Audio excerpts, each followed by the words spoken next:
I feel like one of those people who are driving in their car with these on. That's not probably the point. Hey everyone, I was here today grading some stuff and recording part of my last message to you, which has to do with what's in your envelopes. That's not a list of terrifying things about the test. But anyway, I wanted to go over some things, and I promised I would. And what a week, and what a day. But anyway, so things to discuss about your AP final study guide. I'll read those aloud in just a moment, but these are from your performance final. Most of you are putting your thesis in this expected place. Remember, it doesn't have to be a sentence, it can be two, but please make sure you have an intro paragraph of some sort and the last sentence or two are what your thesis, you're actually addressing that prompt.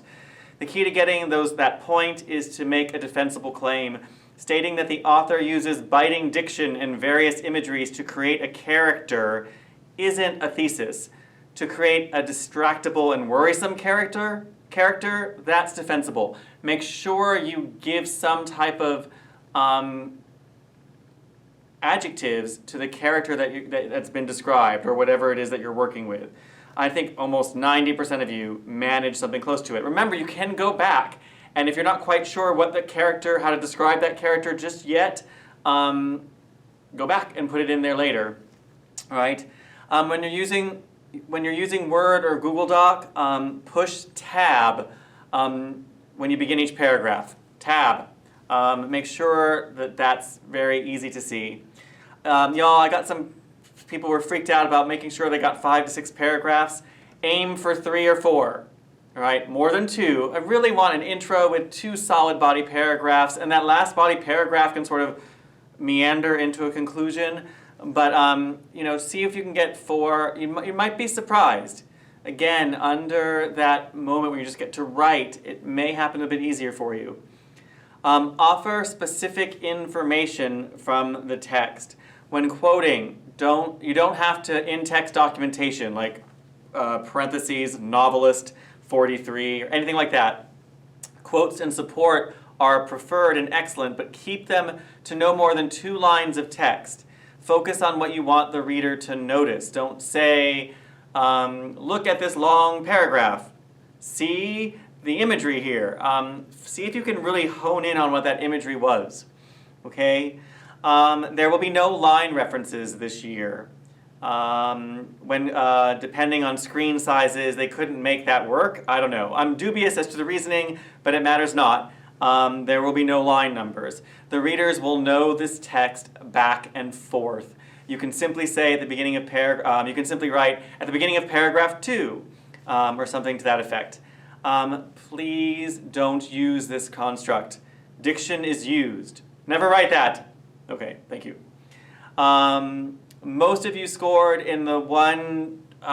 You got your thesis point, and then anywhere between 2 to 4 on the evidence. Mostly 2 to 3s on that.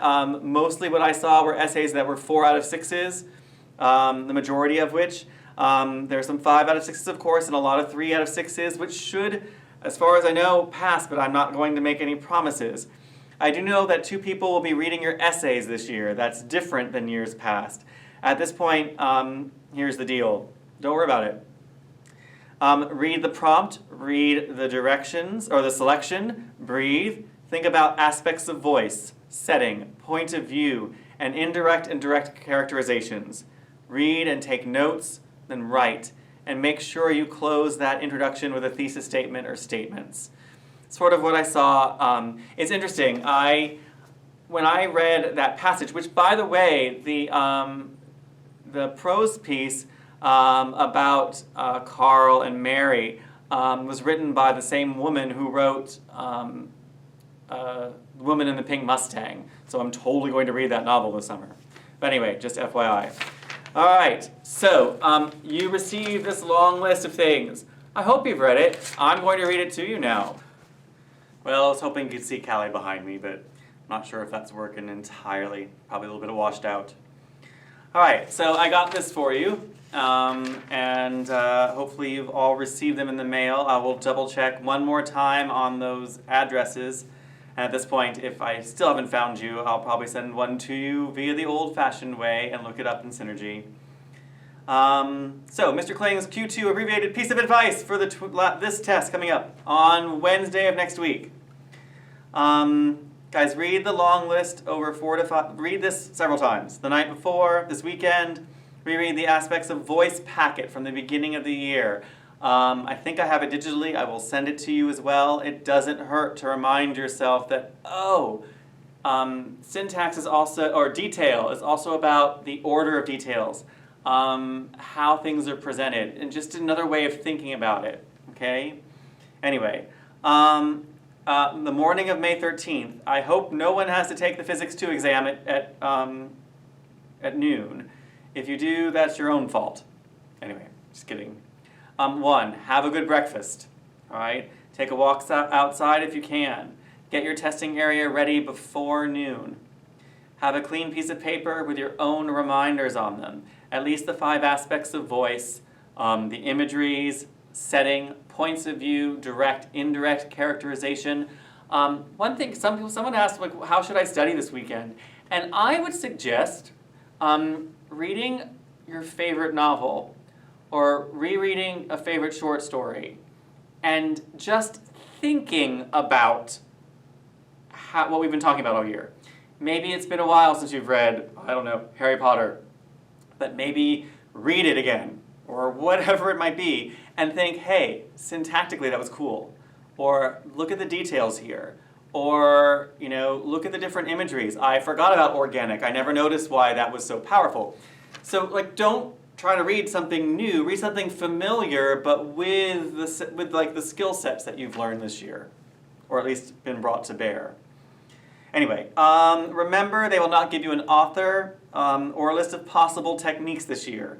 It's okay to call the author he, she, or singular they.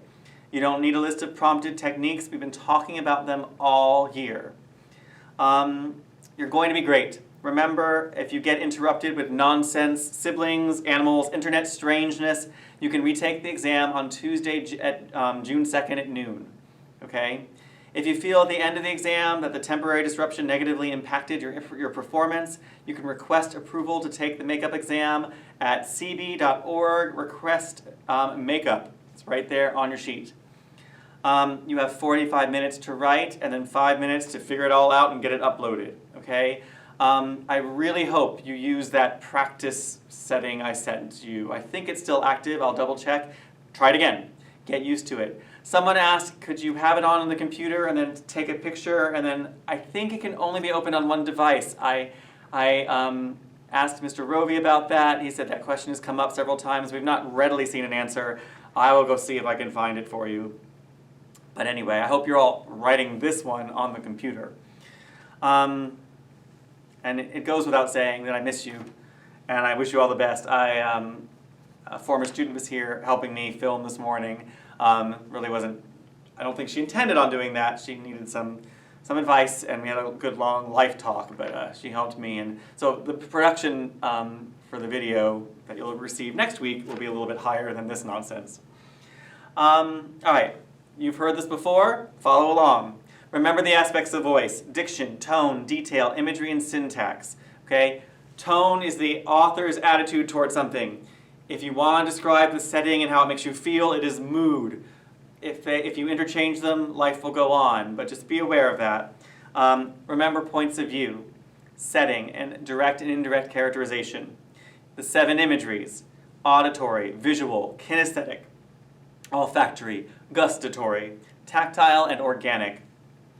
If you're handwriting, do everything in your power to be legible. Everything, particularly in your introduction, which should be less of a problem for most of you this year. Never forget to use an apostrophe when you create a possessive noun or contraction.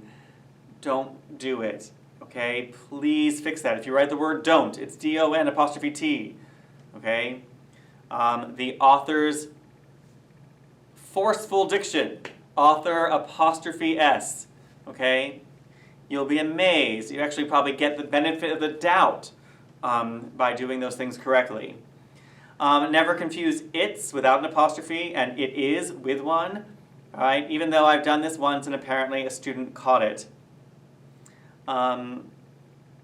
Make paragraph indentations. Push tab. Wes, I'm sorry I'm calling you out on this. Tab.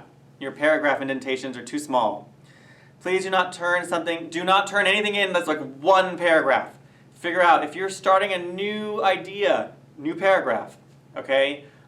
You can't go, like, the danger is one massive block of text. You really can't go wrong with paragraphing. Let's see here. Remember, look at your intro again to see that it lines up well with your body paragraphs. Let's see here.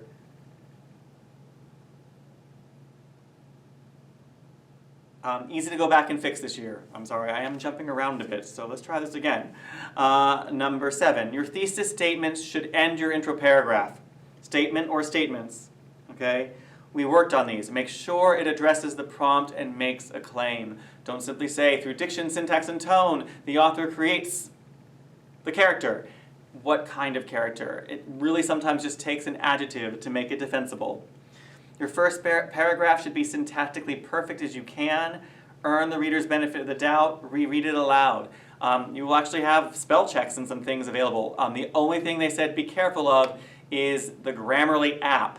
That has to be removed. But even Microsoft Word or Google Docs will make grammar suggestions. They're not disallowing that. It's the Grammarly app that for some reason will get things weirded out. Change the prompt into a specific question if you have the time. Okay? Insert specific literary terms where the prompt had asked for literary techniques. Number 11, literary elementize your vocabulary. If you make not of imagery, that's not a sentence.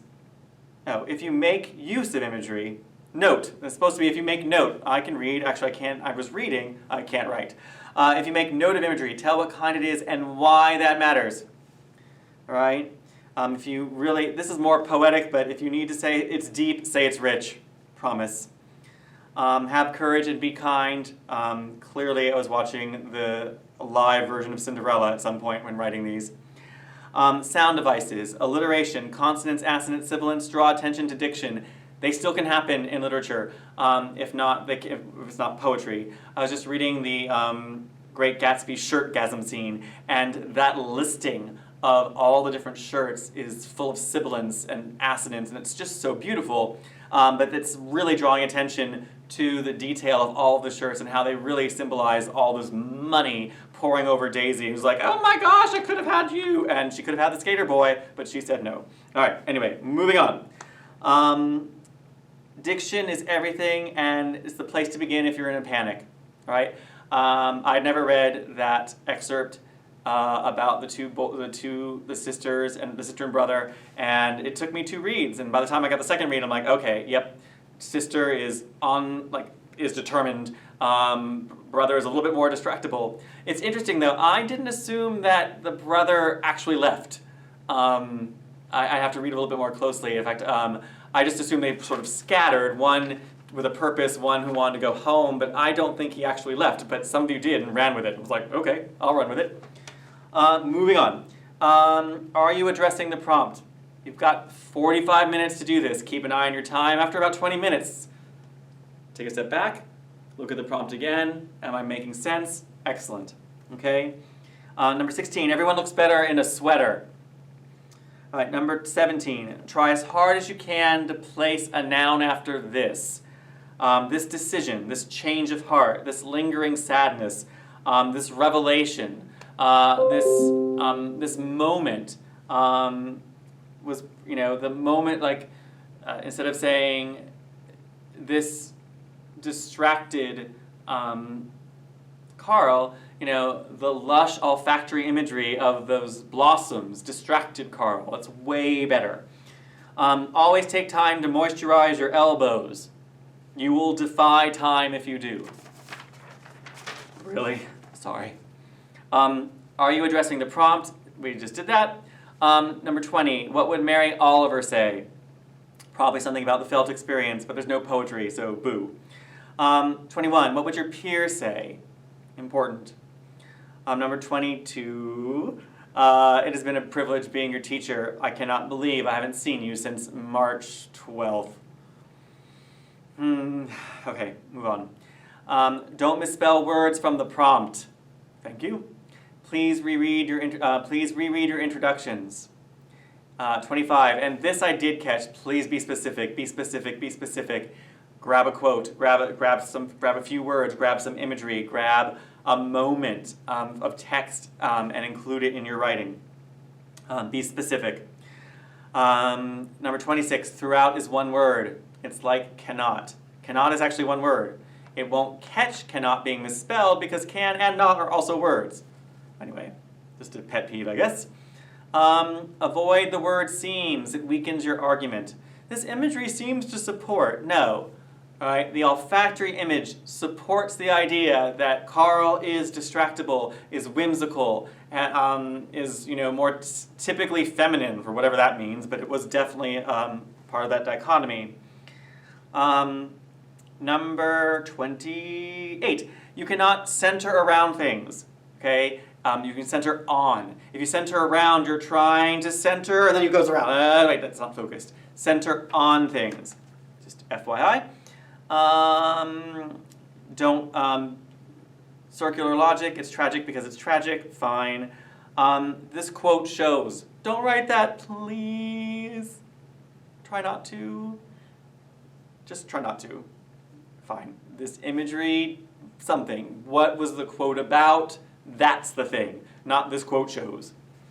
Let's see here. Don't misspell beginning. It has one G and two N's. Thank you. Read as you grow older. No time, don't like to, pay for Audible. Get audiobooks free from your library. Someone has imagined your problems already and has envisioned a way out. That other who people are blaming has a story similar to your own. 33. Use the language of the prompt throughout. This will also keep you focused. 34. You are not allowed to use the word tone unless you declare what it is immediately following the term. The tone of reluctant praise toward Kathy. Clarify if need be. The tone toward the reader, the character. Remember too that characterization sheds light on tone. An author's likable character doesn't like character X, then a tone toward character X is negative. Lady Middleton really liked Fanny. Fanny's a bitch. And so the tone towards Lady Middleton is pretty negative. Okay? Let's see here. You still need an intro. Why is no one listening to me in this? It might be because the AP doesn't really care too much. But make sure at whatever the intro, even if it's short, it ends with your thesis/thesis statements.